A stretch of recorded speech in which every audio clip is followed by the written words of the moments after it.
Hey guys, welcome back to the Small Engine Nation channel. My name is Phil. I've been waiting to make this video. It's finally the winter time and the snowblowers are needing service at the moment. So I got this customer brought this one in, and it's a Cub Cadet. It's got a 208cc overhead valve engine. There is the model and serial number for those interested. And it might be hard to see, but it is a 370-SUB engine. And the purpose of this video is I'm going to show you how to do an advanced tune-up on a snowblower. Now this is a 2-stage 4-cycle snowblower for those of you that don't know.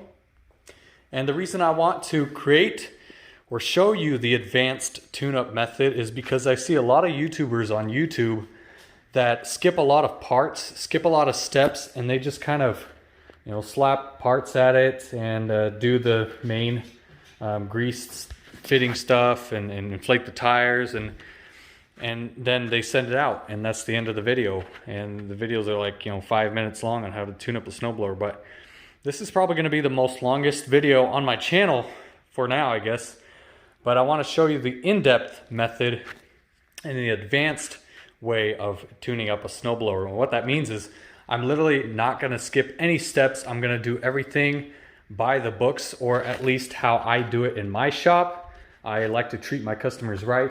And again, I want to do everything I possibly can to get this machine running top notch, so they don't have to bring it back or it doesn't die on them, you know, throughout the snowy season, or won't start or anything like that. Now, this unit does start and it runs good, but we still are going to be cleaning the carburetor. Again, I do not want to miss a step, and I don't want you to miss a step either when you tune up your 2-stage snowblowers. So that's the purpose of this video, is to literally go through the whole thing and show you guys exactly what I do when one of these snowblowers comes in. So let's get started. Now, the first thing I notice is that the handle is ripped. The cord needs to be replaced. This will more than likely be the last thing on our list. Actually, not the last thing for the engine on our list, but we'll just set that right there for now. But what I like to do is I like to start with the engine first, and then we'll do the whole body and handle assembly and tires last. So let's go ahead and do the engine. What we're going to do first is change the oil. Now what I like to do is I like to check the oil first prior to it coming in. Well, when it comes in, I like to check the oil prior to doing a repair. There you go. And then also, usually no matter the condition, I always change the oil, just because you never know when there's water in the oil or anything like that, or any other contaminants. So we're going to go ahead and replace the oil anyways, but let's go ahead and check the level first. Now, to check the level of the oil, you simply want to get yourself a pair of gloves and a rag if you don't want to get your hands dirty. Go ahead and thread this off, and also go ahead and clean off the stick. You never want to check your first reading. You can go ahead and clean the threads there. Insert your oil dipstick and go ahead and take it out. And now you can check the level. And as you can see, we're right on high. Oil looks pretty clean, but again, we want to go ahead and replace it. As you know, let's see, trying to get good focus there. As you can see, it's almost dead perfect, which is really nice and really surprising. It looks like this machine might not have been used as much as we think, but go ahead and reinstall that. Remember to not cross thread it, just make sure it is tight, and clean off the cap there. All right, let's go ahead and change this oil. I'm going to show you how I do it. What I like to do first is tip the front end up a little bit, so that way the oil drains a lot better. When it's tipped up, go ahead. You can get yourself like 2 stacks of 2x4s. I'm just using this Milwaukee pack out, little cubby, I guess you could call it. Go ahead, slip it under. That'll give you about 4 inches of height raised. Now what you can do is get yourself, you have access to the bottom there. Let's go ahead and continue to the bottom. As you can see, here's your drain plug for the oil. It's pretty easy to get to. All you need is a 10mm socket, and you can thread that off easily. And as soon as we thread it off, you'll see the oil come out. So let's go ahead and thread off the little plug. And it won't hurt to get a little drain spout as well for your oil. So that way you're not spilling any oil. So go ahead and put your drain spout underneath. And we're gonna simply go ahead and remove the oil drain plug. 1 second here. All right, now you should see the oil coming out. There you go. And it's a little bit in color, but that's all right. It's been ran, which is good. And this shouldn't take long, but we're gonna go ahead and stop you until it's fully drained. Okay, once you see that all the oil has drained out, you can simply go ahead and remove whatever you use to pry up the front chute. Now this oil is almost done, it's already dripping, so I'm gonna go ahead and reinstall the plug. Also, it doesn't hurt to tip it all the way back, just to make sure you get all the oil out. Let's go ahead and move the spout of the pan there. Tip it all the way back to get all that oil out, and you can go forward. Now you can simply install the plug. Go get a good focus on it. Go ahead and simply install the plug back. Now again, this oil didn't look terrible. It doesn't look like the customer has used it much, which is all right. We're gonna go ahead and rethread our oil drain plug there. And also, it doesn't hurt to wipe up any mess. If you have got some oil leaking going, go ahead and just wipe it. Wipe the drain plug, wipe the belly pan. All right, basically done with draining the oil. Now what we're gonna do is fill the oil back up. Now, I never leave the machines without oil just because you never know if you can get sidetracked, you know, or if you have a call that needs to be answered.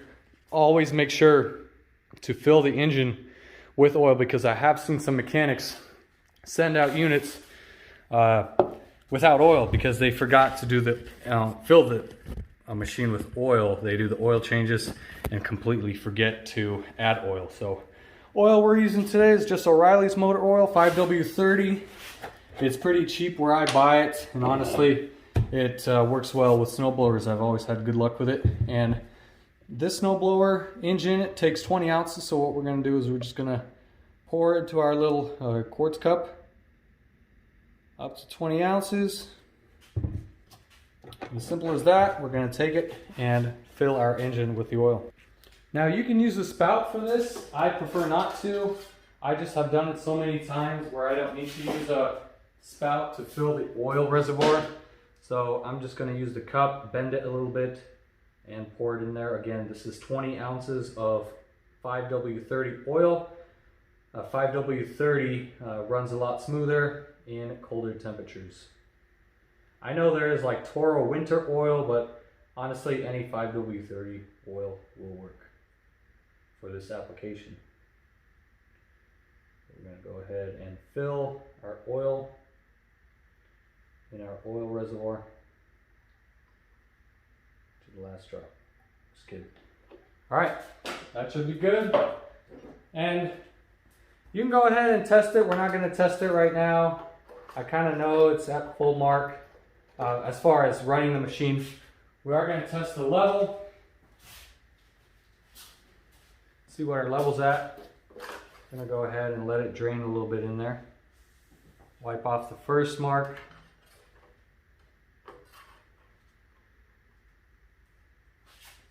Let me try to get this on camera.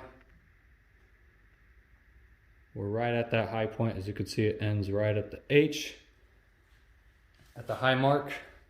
So we are basically good with our oil. And now is a good time to make sure that your oil drain plugs are tight. Now make sure you don't cross thread this. There we go. This is a good time to make sure that your oil drain plugs are all good. Again, this one's good. It's not leaking or anything like that. You also have an oil fill cap here. I'm not sure why they have these, but make sure this is tight as well, and it is.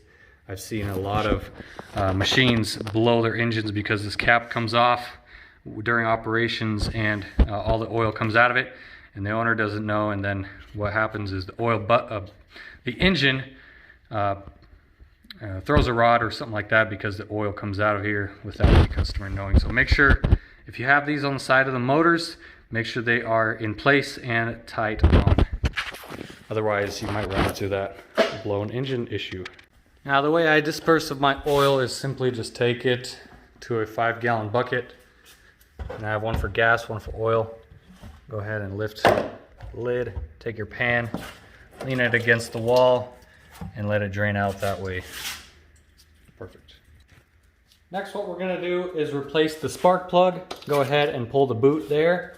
And it does take a 13/16 socket. I'm gonna go ahead and install the socket with my ratchet. Sorry about the ratchet there.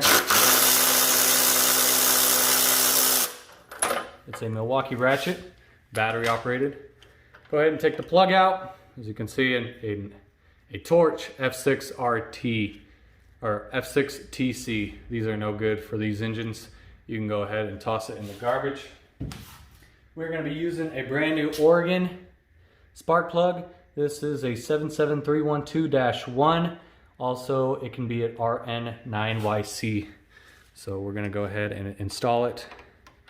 And also, if you don't know, if you have a different plug, like a F6RTC, type in F6RTC on Google, and then type in, or you should be able to scroll down and find F6RTC spark plug cross-reference, and it'll show you exactly what spark plugs cross-reference, to different brands. So as far as Champion, if you want to go with Bosch, you can go with Bosch. If you want to go with NGK, it'll show you what NGK number you need to buy as far as spark plugs. So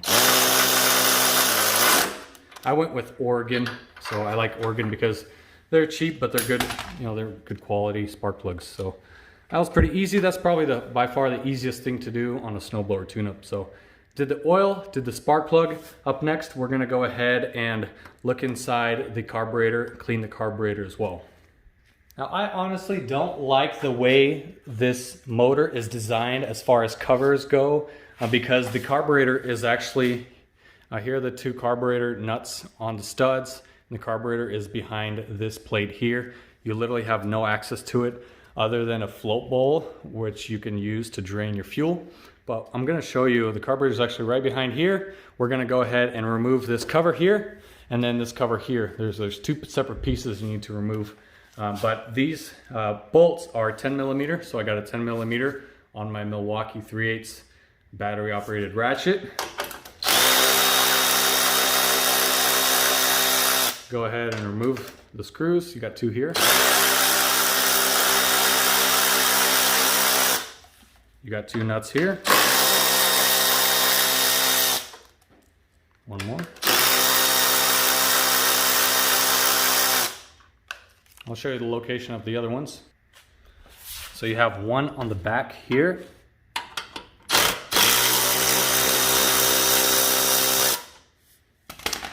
And it's always good to have a parts tray handy to collect all the screws. And also you have two right here, but you can't use a socket. You'll have to use a ratchet. I highly recommend you guys go ahead and get yourself some gear wrench or ratcheting ratchets. That's they come very handy. As you can see, I can go ahead and get into this tight spot to remove these two screws here, where a socket won't get into there just because of how tight the space is. As you can see, the ratcheting mechanism just saves a lot of time. It's very handy. And I highly recommend you guys get a pair, especially small engine mechanics that do this for a living. You guys need to get yourself some ratcheting wrenches. Again, I run gear wrench. You don't have to have a gear wrench. You don't have to have flexible heads, but a ratcheting mechanism just saves time. I'm gonna go ahead and get a little bit more off of this one before we try to unscrew it by hand. All right, that should be good. Perfect. All right, moving on. We have One screw here that has to be removed on the electric start unit. It's the bottom Phillips screw there. You can take a screwdriver or an impact gun with a bit and unscrew this. You don't have to take it out all the way. Just enough where you can pull it out a little bit and take this bottom piece here and push it out. As you can see, there's a hole where the screw went, but just push it out, make sure it's not jammed in there. Now let's go ahead and take these two knobs off. This is your throttle knob and your choke knob. Now removing the two knobs is quite simple, but it can be quite tedious. You will need a flathead screwdriver. And from the, as you can see, I literally travel all the way to the back to where this groove piece is on the throttle knob right here. And you can just simply push it back and it'll come off its rod. And that now, same thing with this guy here. You can just simply push back on this knob here. Be careful not to break it or anything, but you're just gonna pry it off. And sometimes these are a pain, but that's just how they're put on from factory. So there we go. So you just simply get behind here if you can and push back and it'll come off its rod. So put those two to the side, and now we are ready to remove this cover here. You don't need to remove the key. If you want to, go ahead, just for safety measures, remove the key. Now what you can do is gently pry up on this exhaust shield and this piece will come off. As you can see, we can literally take this whole piece and push it out like so. It'll pop right off. And now I always take this plastic piece and bring it to the side like so. And now we have access to our carburetor, gaskets. This primer line can be removed.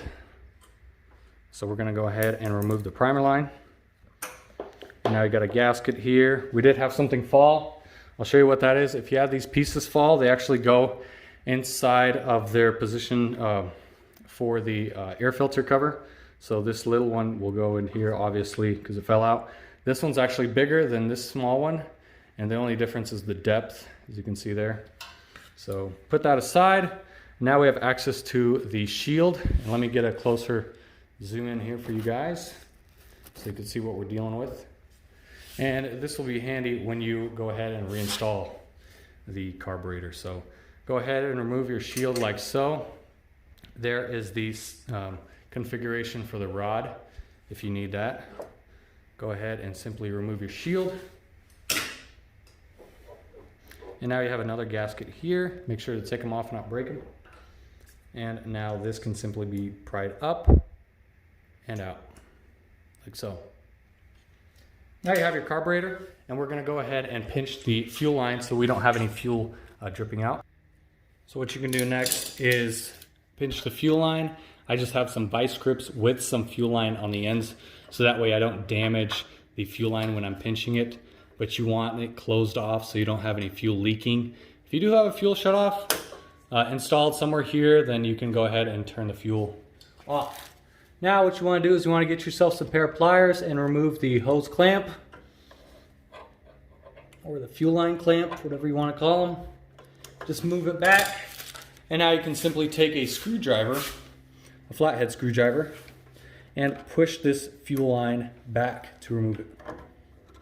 Be careful not to damage it, but we're just going to push it back like so. As you can see, we got a little bit of fuel dripping. Go ahead and get yourself some rags if you need to.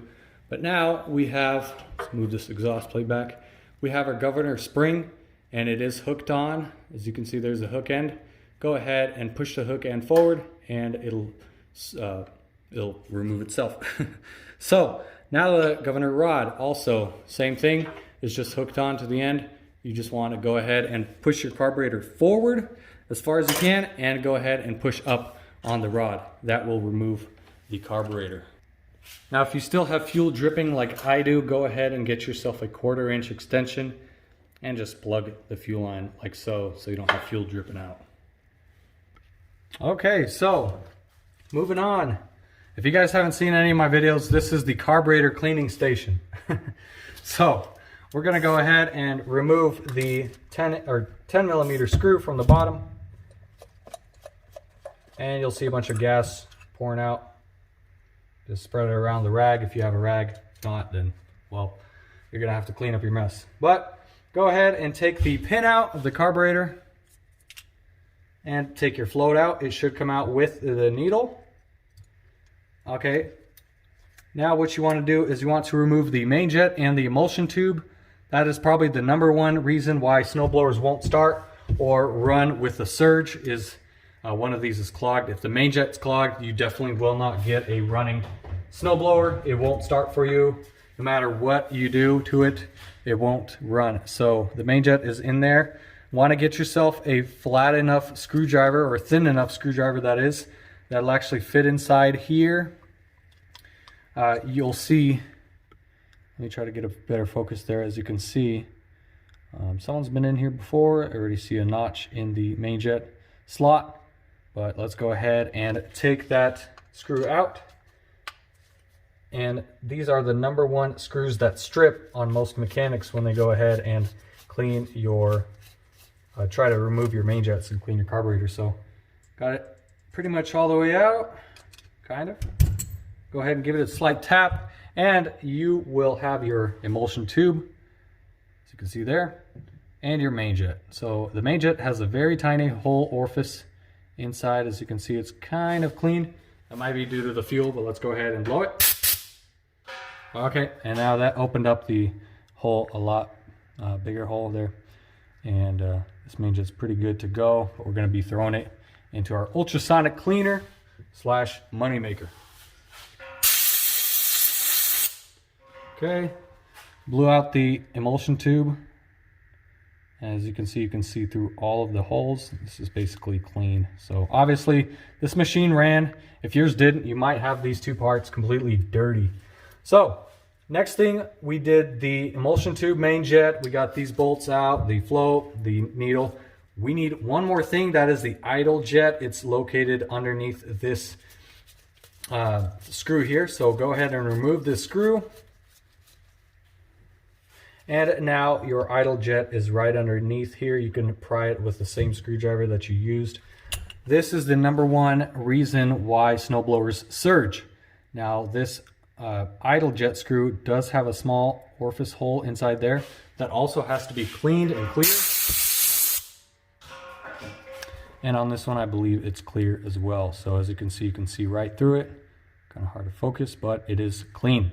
So what I would do, honestly, if it was me right now in this situation, I would go ahead and spray it with carb cleaner. Obviously remove the O-ring before you do that.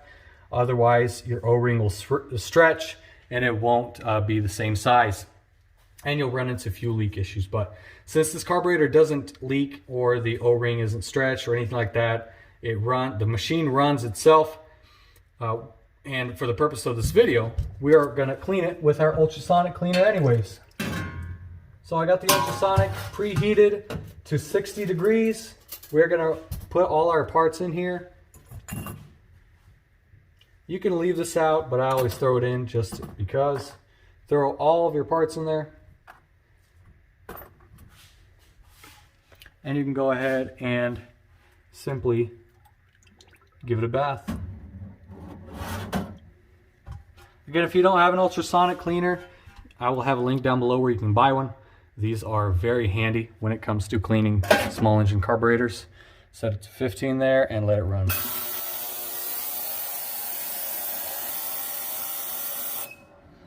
Okay, basically done. We're gonna go ahead and remove our parts.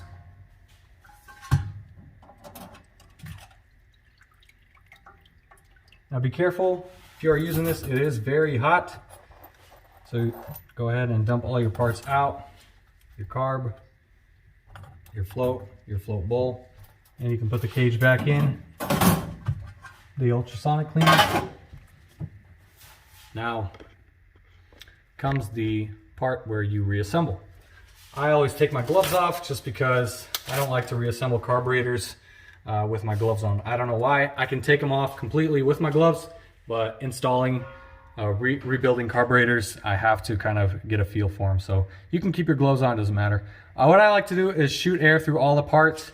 I'm gonna go ahead and do that off camera, but you definitely want to shoot air through here and through here, and through here. So all the holes in your carburetor, shoot air through, get as much of the water out if you are using a water-based cleaner for your ultrasonic cleaner.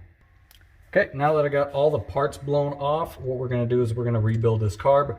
Basically, very simple. What you wanna do is you wanna start from how we started or finished. So get your idle jet screw, go ahead and place it back. Now it might be a little bit harder to push back because of those O-rings. Now this one pushed back really simple. If you can't push it all the way in, go ahead and just push it down with a screwdriver and it should push all the way down. Now this screw actually holds it in place, so we can take this screw. This is just your throttle screw here. Go ahead and screw it all.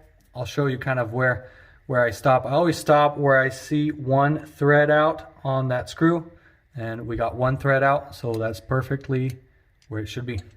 All right, now moving on, what we can do is we can install our emulsion tube. Now again, make sure this is clean and you can see through all the holes, which I know we can. I already blew it out, cleaned it. Same thing with the main jet. Go ahead and install your main jet. And now with the same screwdriver that you used to remove the main jet, go ahead and thread the main jet back in. Should be simple enough. When you get to the end, just tighten it lightly with your hand, like so. Just a little bit, just snug it in there. Now get your float and your needle. On this carburetor, it goes on like this. Like so, tip it back and install it like so. Now you can get your pin and install it through the carburetor. Just like that. So if you didn't take out your O-ring, actually if you did take out your O-ring, now's a good time to install your O-ring or change it out. Again, I know this carb is good, doesn't leak. Now what we can do is install the float bowl. So a lot of people ask, well, how does this float bowl even go on? I forgot how it goes on, so let me show you how it goes on. Remember that the carburetor slides in like this and you have access to the float bowl underneath.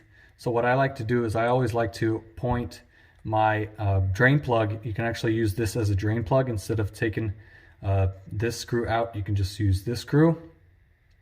Go ahead and make sure your drain plug is on the left side, away from your inlet for your fuel. So go ahead and tighten it up with a 10mm. And there's the carburetor. Now it's ready to be installed. Now honestly, cleaning the carburetor is one of the hardest things to do on a snowblower, because a lot of people just like to buy new carburetors and install new carburetors, especially mechanics nowadays. But anyway, that's another story. What we're gonna do is reinstall the carb. I'm gonna show you how to do that. We're gonna go ahead and we want to install our fuel line first, just because we won't, I don't want this fuel to leak or anything like that. Go ahead and take your plug out, install your fuel line like so. And now, actually, sorry, I completely did this wrong. I goofed up. Let's go ahead and install our carb first onto our studs, and now slide the fuel line. I got a little too ahead of myself, but go ahead and with your pliers, run the clamp back like so. And now these clamps have to be pointing down. You'll see why in a minute. But make sure the clamp part, where you pinch them to remove the clamp, those pieces are actually pointing down.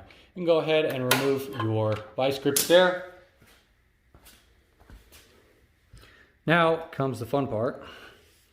You got your governor rod that'll actually go in like this, like so, and your spring. Grab your spring. This can be a little bit tedious, but just grab the spring there and with your finger make sure to line up the wire with the hole, and now pinch the both pieces down so it's actually curved. Okay, so you do also have a gasket back here. If you did remove it, make sure to install a gasket back here before you do this. Sorry I didn't remind you. But now we have all of our pieces working, connected. Now simply go ahead and install your gasket. And again, the order of operation or order of installation is gasket, carburetor, gasket, plate, and then another gasket. So here's our plate. Where is our... Oh. So we have our plate and our choke rod. Now this rod has two different pieces. As you can see, this is exactly how you want to install it, like so. Grab this piece. Autofocus off. Grab this piece here.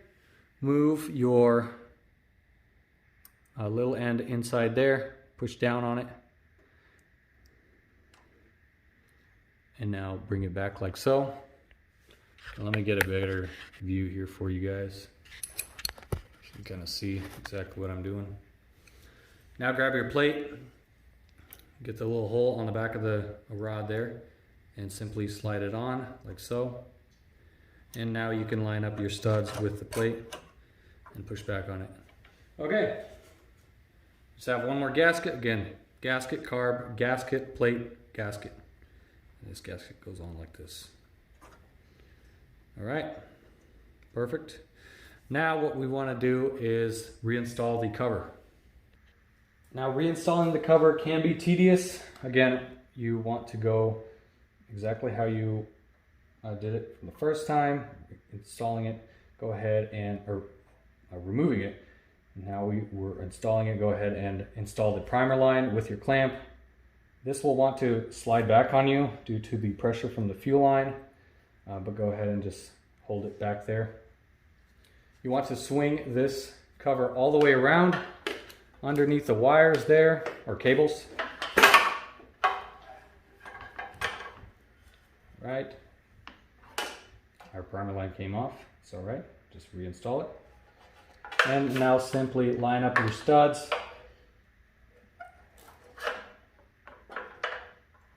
One more thing, you do have a valve line there. Give me 1 second. I'm going to go ahead and install the stud, or the cover to the studs first. And I'll show you about that line. Give me a moment. Pry it up, push back. Okay, let me show you about that line. I believe it's a vacuum line that goes to the cover. Correct me if I'm wrong, but it's this one right here. And it connects to the back of your cover there. Sometimes it is hard to locate it, especially if all these lines get mixed up. But see if it is connected there. Just try to zoom out a bit.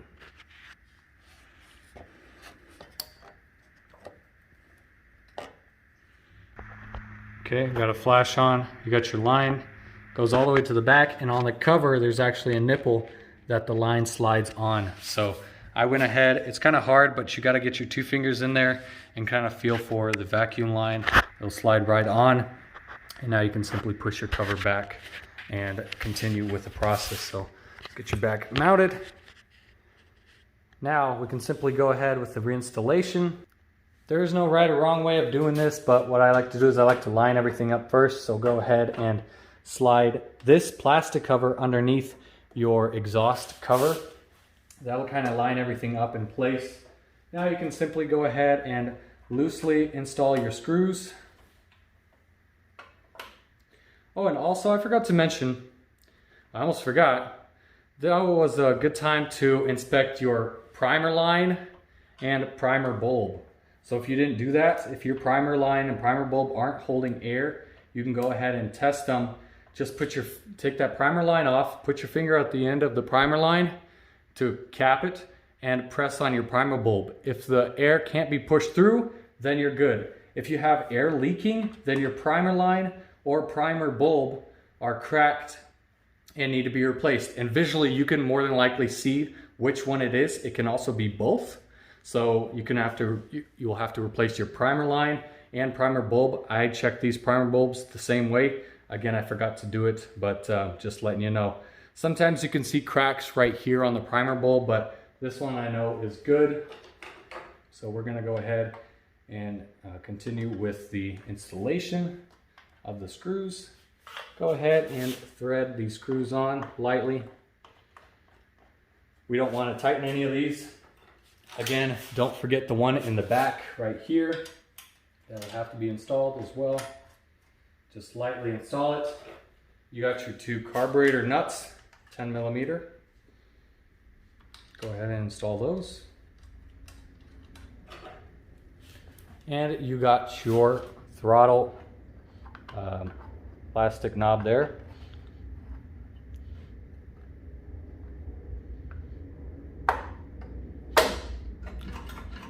It'll go on like so. And also your knob for your choke. Now as you can see, there's a flat side here. You're gonna have to match up the flat with the flat on the rod. So what I like to do, honestly, just push back on it and it'll snap in place. You will not break it with doing that method. It'll honestly just go back, and there's your run, there's your choke. We're gonna set it to on. Now, don't forget about the screw on the back side. Let me show you how to do that. I just want to apologize if I am stumbling with my words. Again, I'm doing this on the fly, so just bear with me. I appreciate your guys' time, whoever's watching the whole thing here. Now, let me get my camera mounted. Okay, again, you do have one hole on the back here. Just gonna go ahead and slide it in. And sometimes you can get a feel for when it goes in or not. I simply just wait. Well, let's go ahead and see what we're doing on the back here. I'll try to get you mounted. All right, hopefully you can see this, but got it threaded. Now we can tighten up this one. Doesn't need to be that tight. And don't forget about the 2 screws that go on the back side to hold this exhaust cover here. The screw should be in your parts tray if you're collecting parts in a parts tray. Now same thing, let me get you mounted. Go ahead and install the screws on the back. This one I will pause you, I'm sorry. These take forever to do, so I'm gonna go ahead and do them off camera. Well, I got that one in, but this one, the bottom one, is always the hardest because you can barely get your fingers in there. And sometimes the covers aren't lined up, so you gotta line them. So let me go ahead and do this off camera. Okay, I got both screws threaded on. Now we can go ahead and tighten them up. Oops, wrong way. Again, ratcheting wrenches. I can't emphasize enough how nice these are. As you can see, simple work, fast work, gets the job done quickly. Now we can go ahead and tighten up the rest of these screws. There's my ratcheting wrench. Ratchet. One on the back. And the 2 screws here.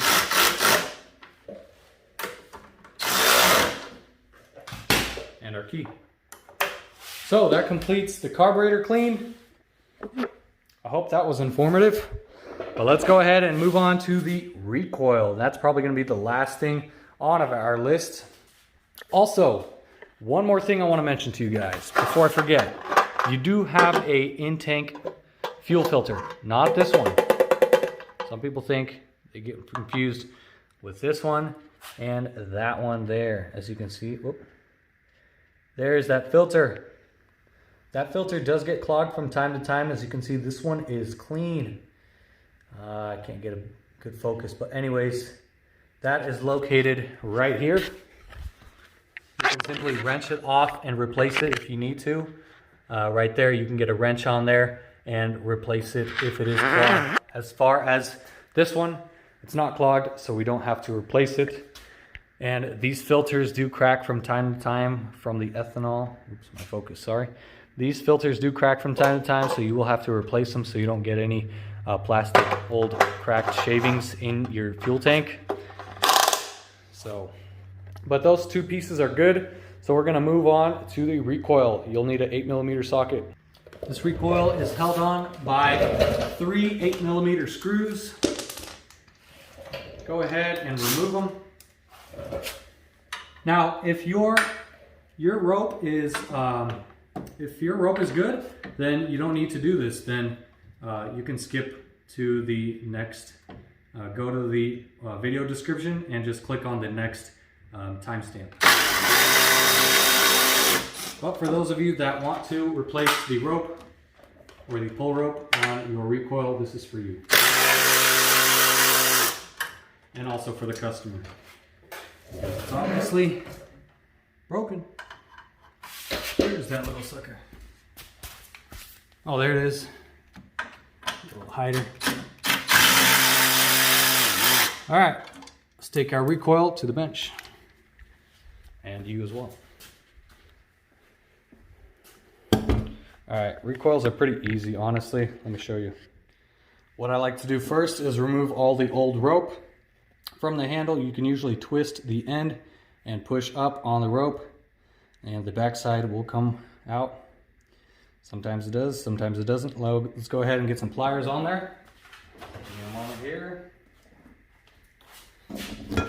Get some pliers and pull it from the back. Now you got to pull it from the back because it is knotted, as you can see. All right, now the rope on the recoil. It is cut, so we don't really have, well, we do have the end there. You can go ahead and take your cut end, if you have access to it, and just pull it out, since it is cut. Honestly, this rope looks pretty new, and I believe we do have 8 feet of this rope. So what I'm gonna do actually is feed it through the back side here, pull it out, and see how much of this we have. What I suspect what happened was the end just snapped when the customer pulled on it. They might have been pulling hard, but honestly, this rope looks really new. Doesn't look like it's been used much. But we're gonna go ahead and replace it anyways, just for you guys. So go ahead and take your knot out. You can take the whole thing out. Once you do, get yourself a screwdriver ready. Now, I'm gonna get one ready here in a moment. Get yourself a thin screwdriver, like really thin, because you're gonna want to, as you can see, this recoil is spring loaded right now because we pulled out all the rope. So what you wanna do is take your screwdriver and fit it in there, like so. And now what you can do is remove the recoil rope, like so. Now once you've got 8 feet of cord cut, what you want to do is get a torch. You can use a lighter for this as well. I'm just using a blowtorch. And get one of the ends hot and melted, and you just want to straighten it out like so, so the end doesn't fray. Turn off my torch there. And now again, this is why I told you guys to put the screwdriver. If you didn't, you're gonna have to crank this recoil about 8 times by hand. But for those that follow directions, good for you. Now, we're gonna go ahead and our end that we burnt, see that little hole right there? We're gonna actually feed this line through the hole. It's easier to work from the back side, so go ahead and feed. Come on.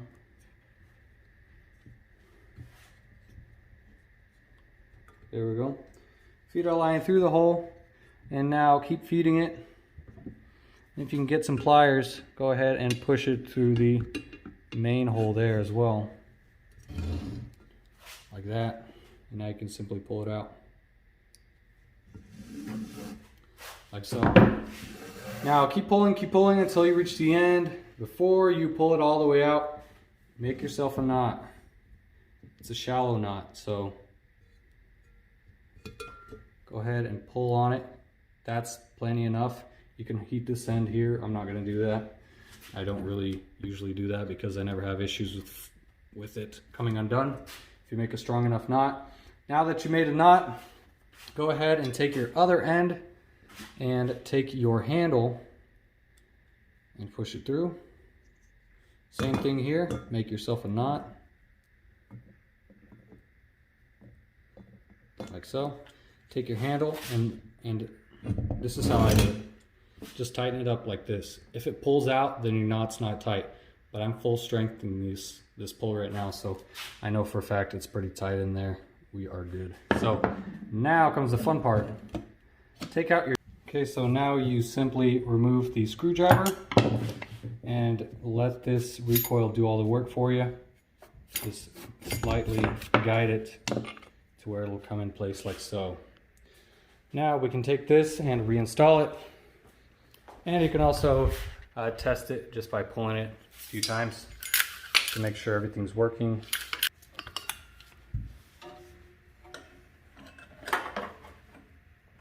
Go ahead and lightly thread in your screws. These ones you might have to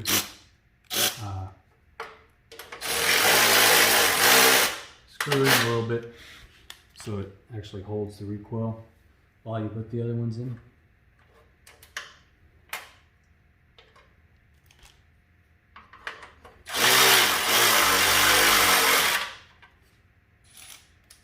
Let me go get a different socket. I actually have my 10mm installed. I need that 8mm. Alright. Last but not least, this guy here. And then we can tighten all of them up.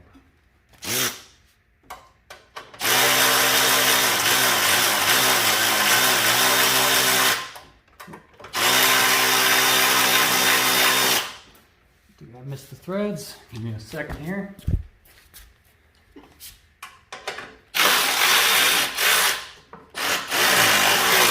There we go.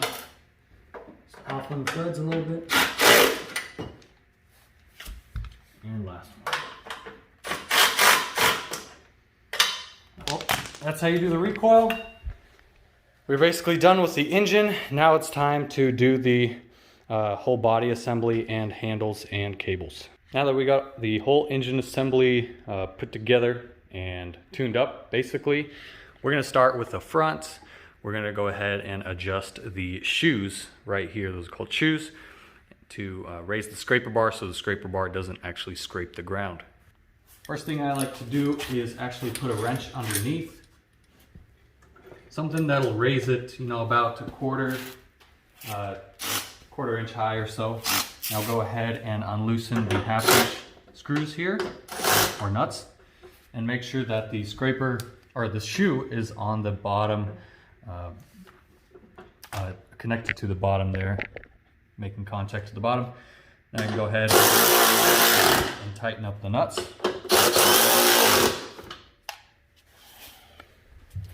Same with the other side. I think these are loose. Yeah. So we're just gonna go ahead and tighten them. Push this all the way to the ground. Tighten up the nuts on the shoes. And now you can simply remove the wrench. And you got your adjusted shoes. And your scraper bar is raised. So next we look at the auger. And now I can already tell that there are some bolts. Now these could be shear bolts, but you have shear pins instead, and usually on Cup Cadets, when I looked at the diagram, they gave me shear pins instead of shear bolts. So we're actually going to remove these bolts.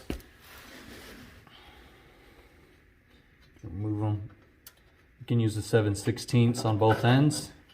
We're going to remove one side, and we're going to replace them with shear pins, like so. Those are called shear pins. So just line up your auger with the shaft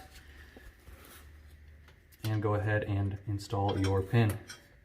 Spin it around where you can see the circle, like so. I have one more on this side here. As you can see, there's a bolt with a nut. I'm going to take that out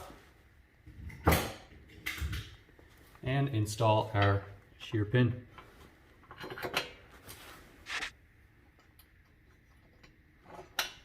All right. Now it also doesn't hurt to put a little anti-seize on the shear pins before you install them. That's one thing I sometimes forget to do, but go ahead and apply some anti-seize to the pin itself, so that way it just doesn't rust onto the shaft. So go ahead and do all four. I'm gonna go ahead and do all four off camera and then kind of show you where we're at. Okay, got all four shear pins wipe down with anti-seize. Again, this is just another preventative of rust buildup and having one of the shear pins freeze, I guess, with rust onto the shafts or onto your auger impellers. So go ahead and anti-seize all of your shear pins. Now we have 3 grease fittings. We have one there, and also a grease fitting for the gearbox. What we're gonna do is we're gonna grab our grease gun and grease up those 3 fittings. So I'm just using a Milwaukee grease gun. It's battery operated. I'm just gonna shoot a couple rounds in here. That's good. A couple into here. And sometimes you might need to free spin this just to kind of reach into that grease fitting there. There we go.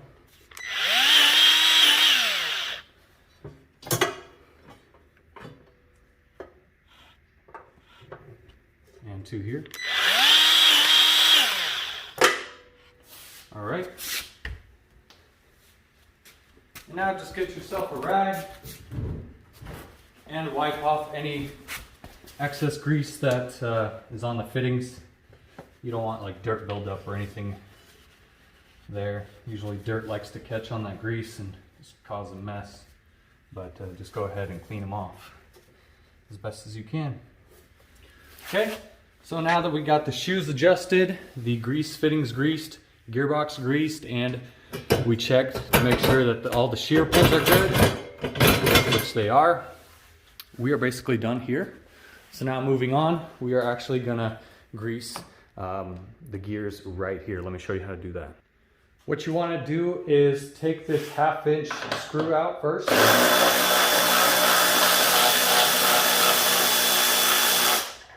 Should slide right out. Go ahead and set that aside. Also, there's a bolt right here. And if you look underneath, there's actually a wing nut. Let me show you where that wing nut is to kind of give you a better perspective.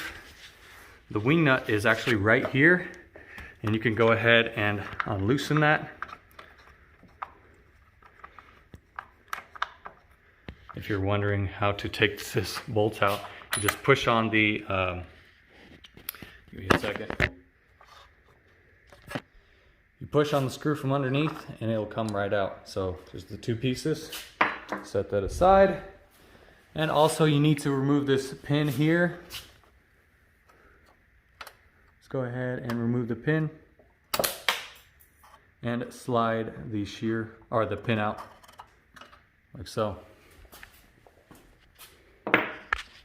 Now when you go to pull on this gearbox here, it'll want to pull the chute out as well. It's totally fine.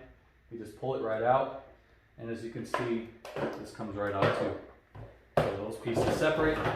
And now you got your back side here.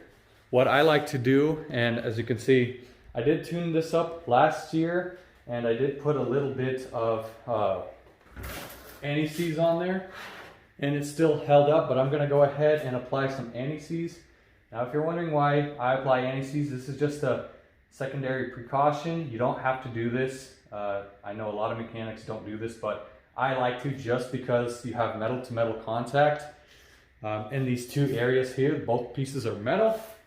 So you never want to take that risk of actually having that seize for some reason. It's very rare, but it can happen.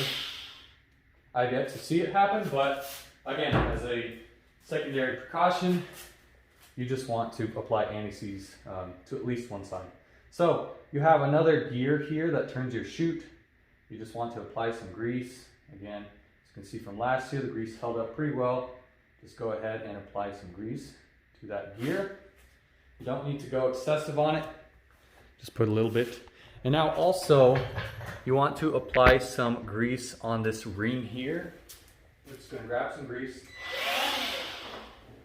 and apply a thin film of grease around the auger housing ring here. And spread it evenly. That's good enough. It's already got some from last year, so we are basically good. So now, that was easy enough. Time for a reassembly. Let me get you back up here. Time for reassembly. Go ahead and grab your chute. line it up with the ring and turn this over. Now what I like to do is I like to line up the squares and the gear. And what you do is to make sure everything snaps in place. Just go ahead and install your gear there. Let me give you a better angle. So slide the square down, and then you'll just have to connect these two pieces here as well. There's a closer angle for you so you can actually see what I'm doing.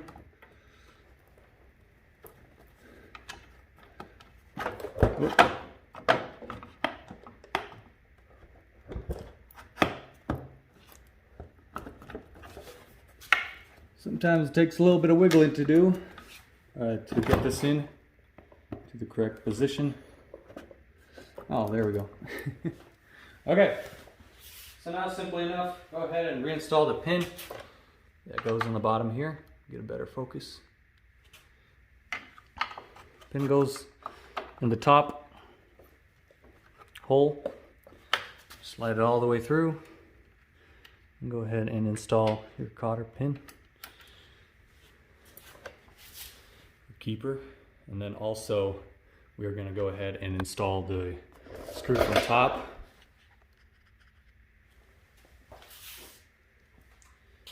Like so, and it'll slide right in, hold itself, and now take your wing nut and screw the wing nut to hold the screw and just tighten it up. Now you can take your 1/2 inch screw and tighten that up as well.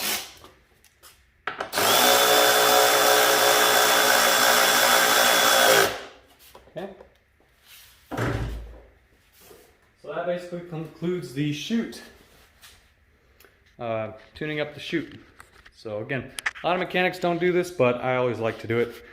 Let's go ahead and move on to the belts. We're just going to check the condition. I did test this unit and it seemed to work good, but we're going to go ahead and remove those 3/8 bolts there. I like to use long nut sets for this, 3/8 nut sets. Seems to get to the screws a lot easier than getting a socket or anything. As you can see, I got right on that bolt. Go ahead and remove one, and you have also another one on the other side. Basically same location, and now you can simply take this box and slide it right out. Now I'm basically inspecting the belts. There are 2 belts, your drive belt and your auger belt. Basically want to just spin the motor around and check the condition of the belts. When you do this, make sure your spark plug is unplugged. I've looked at the belts already a little bit, and again, I did test this unit and these belts are actually fine. There are no cracks whatsoever, and they seem to be working fine. So this unit is also pretty new. It's not that brand new, but obviously the belts are where they are in a good condition, so we won't need to be they won't need to be replaced. So let's go ahead and reinstall the belt cover. What I like to do is just go ahead and slide it in like this, kind of put it at an angle and push it back. And trying to do this with one hand, obviously I'm failing. But let's try to get it almost. Oh, there we go. Okay, if I can do it with one hand, you guys can do it with 2. So there we go. Reinstalling our 2 screws. Again, you have one on one side and the same one on the other. They're both the same length. Just going to set that one there and set this one here. And now grab our nut set with our impact and just slowly impact it in. You don't need to torque these down or anything. Perfect. Now that we checked the condition of the belts, we basically can move on. I like to go ahead and inflate the tires and lubricate the transmission and the axle. So let's go ahead and do that. We can start off with the tires. What I like to do is I like to either jack it up with the jack stand or just simply put that box or 2x4s underneath the belly pan to kind of have it lifted. Now what you can do, you need an impact to remove the bolts that hold the wheels. We'll start with the wheels first. So you got a washer and a 1/2 inch hex bolt. Go ahead and remove the wheels. And as you can see, I've applied some anti-seize already from last year.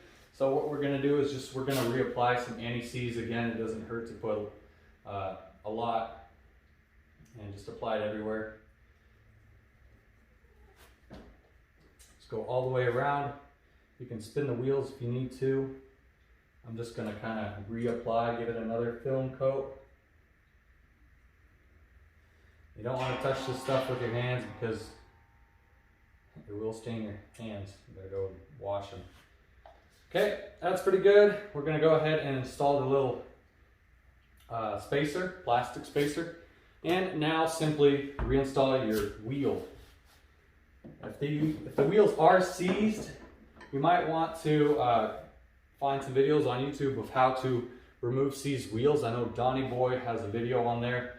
You have to take a torch and whatnot, and then do a lot of hammering and pulling. So if they are seized, go make sure to check out some videos on YouTube. Just type in how to remove seized snowblower wheels from drive shafts.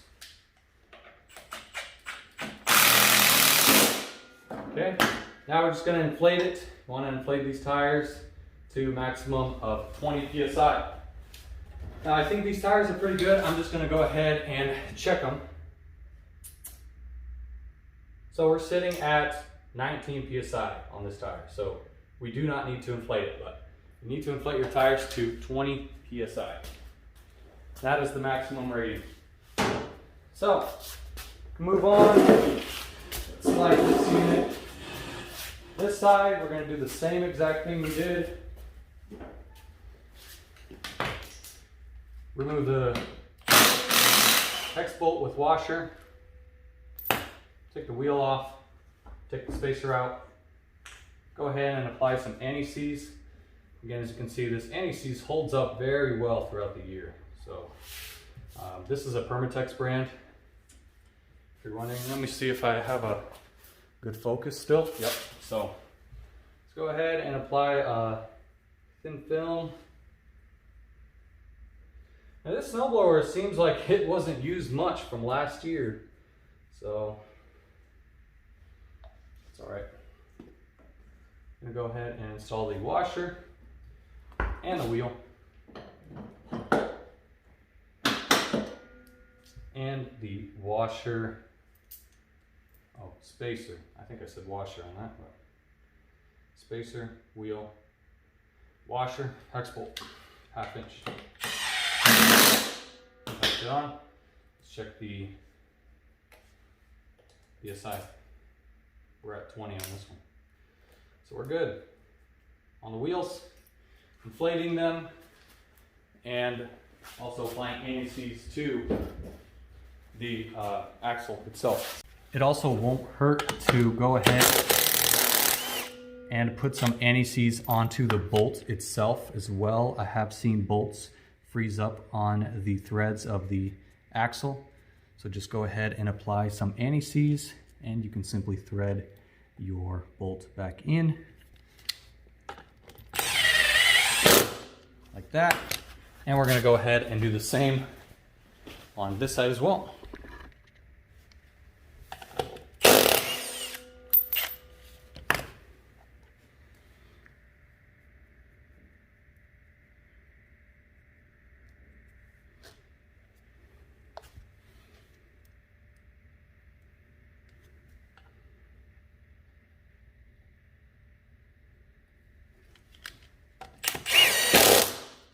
All done. So now what I like to do is simply get it on its top again, put the box in the front. We're going to go ahead and grease up the transmission. So put your little 2x4s or box, whatever you use. We're going to go ahead and tip this forward. You can, if you didn't apply gas when you're cleaning or flushing your tank, do not apply gas for now, or else you will have a leaking fuel tank and or carburetor. So as you can see, we got it kind of lifted up. Let me put you over here. We're gonna go ahead and take those 3/8 screws off. Got one here, there,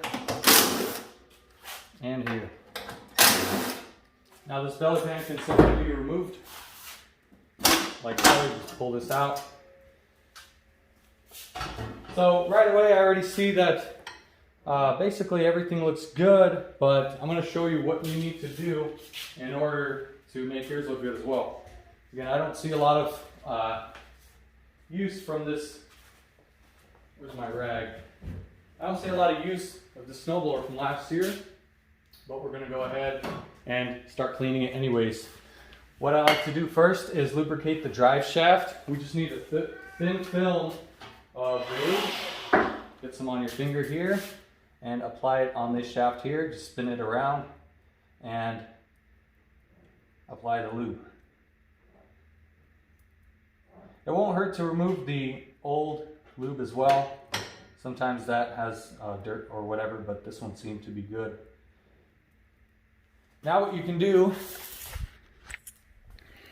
and what you should do, is we need to lube the other side of this shaft here, but this friction wheel is in our way. So instead of in reverse 2, we're going to go ahead and put it to gear 6. Now we have access to the other side of the shaft. So that's how you do that. Get a little bit more grease and just apply it on this side as well. Just a thin film, you don't need to go heavy here. So that's good. What we need to do next is grease these gears. Get yourself a thin film of grease and just go ahead and apply it. You can use white lithium if you'd like. I just use just a regular grease that's good for colder temperatures. Now get some grease and put it on this gear as well. And thank you for those that are still watching the video. I don't know how long this video is going to be. I think it's going to be over an hour. But hopefully this is very informative and covers literally everything that you need to do in order to tune up a snowblower correctly. What I have here is some chain and cable lube. What I actually like to do is spray it in between the sprockets, the back side of the gears, while I spin the gear. So I'm spraying the back side of the gears where they connect to the shaft, and also I like to spray the insides here. Since it is a 0 turn, we've got to lube those 0 turn gears. So just spray some of that in there, and you should be fine. So now we just wipe the excess off. You have overspray on the sides there. Now what I like to do is clean the friction plate. I just use some carburetor cleaner and go ahead and clean the plate off. You can use gasoline for this application, just be careful. Now same thing, go from gear 6 to reverse 2 and clean the other side of the plate. And that's basically it of doing everything inside the belly pan. Now simply take the belly pan and install it again. Go underneath the wire, underneath the cable bracket there, and reinstall your 3/8 screws.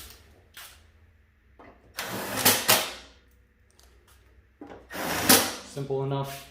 It doesn't take much. I think anyone with just minor experience in snowblower repair can do this repair. So you don't need a crazy amount of experience to tune up these snowblowers. Correct? Okay, now just push back here and bring this snowblower back on its feet, or on its wheels. Okay, so now we literally did everything from the front to the rear, to the engine, to the motor. What's left? Well, we have the handle assembly left. And yes, you have to inspect the cables. I have been inspecting them throughout the video. They all seem good. There is no tears or any nicks or anything that pops out to me concerning the a non-operational machine. So all these handles work, all the controls work. They activate it. Again, I did test it. I know I've been saying that a lot, but I did test this unit prior to it coming in. So we're just gonna set it to 2 there. So now we have one more area to grease, and that is the auger trigger control, or chute directional control. And as you can see, when you twist this all the way to the left,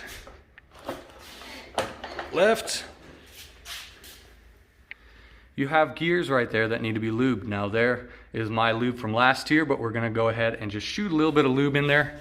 It won't hurt just to put another little amount. And what this will do is give you smoother operation on the chute directional control.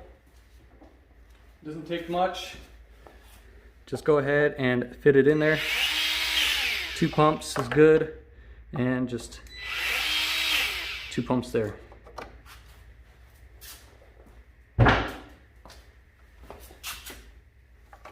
Wipe off any excess grease. And now we can simply go ahead and rotate the chute to the other side. Wipe off any extra grease and rotate it the other way. So everything works. Everything is smooth. It's very smooth when we operate it. And that's what we want. So hopefully you don't miss that grease spot. That's just an extra little thing that I wanted to show you guys. I haven't seen much YouTubers grease that spot, but I guess I'm that one. Next, I already see that the shear pin location spots are missing. These are where you actually keep extra shear pins. So we're gonna give customer 4 extra shear pins. Just in case they hit a rock and bust the shear pin. They always have 4 in stock. What we're gonna do is just pin them as well, just so they're there. Again, these are always extra, saves you from making a trip to your hardware store or local parts store, or small engine parts store. So that basically concludes the advanced tune-up on a snowblower. I hope you guys enjoyed watching this video. Thank you for all those that have stayed for the long run. I know it's been a long journey watching this whole video, but I appreciate you guys checking and watching this whole video. If there is something I missed, let me know in the comments down below. Call me out, and I will surely be not missing that part in the next tune-up that I do. But hopefully I didn't miss anything. Again, we can start it up, test the light. I can start it up and test the electrical starter, make sure that works and all. But again, I already tested all those. They'll seem to work fine, and we're basically ready to send this unit out. I hope you guys have found this video very informative. Let me know about my advanced tune-up method. Again, some of the mechanics don't spend a lot of time tuning up these snowblowers and literally hitting every single spot that you need to on a snowblower. They just kind of skim through it. But what I like to do is I like to take my time on these tune-ups and just, give the customer a good experience, so that way they don't actually have to come back, in a week to make sure, or, something goes wrong with the motor or machine to where it's not operational, and then they're back and now you have to fix it again. So this is actually a little bit time consuming to do, but it was a time consuming video to create. But honestly, this whole tune-up took me about 30 to 45 minutes. So it actually did not take me 2 hours to complete. It was pretty quick. So just letting all those mechanics out there know, you can do this in about 30 minutes. If you're experienced. If you aren't, if you're just a DIYer watching this video, it'll probably take you about 45 to an hour. So depending on how fast you can do all the steps. But hope you guys enjoyed. Again, I will have, what are they called? I will just have literally all the steps down below of how to tune up the snowblower. I will have just the timestamps. Yes, timestamps in the video description of specifically just steps like, inflating the tires. I'll have them at, whatever the 40-minute mark or whatnot. But I'll have those timestamps in the description below so you guys can check them out. If you don't want to watch the whole video, just check out this timestamps for the things for different repairs on this in this whole video. So hope you guys enjoyed.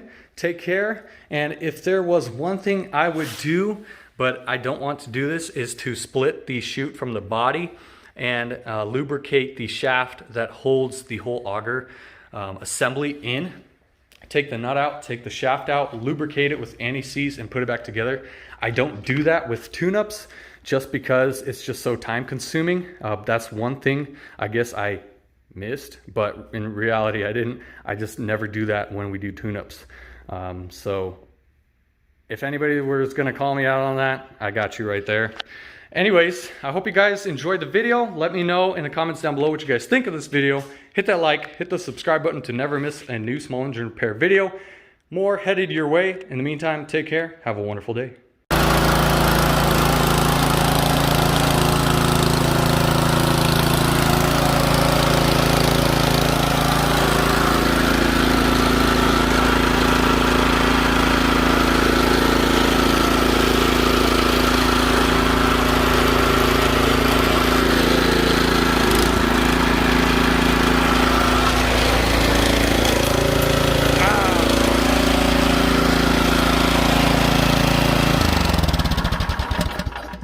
Hard to do that one hand, but shoot, auger works. Anyway guys, take care.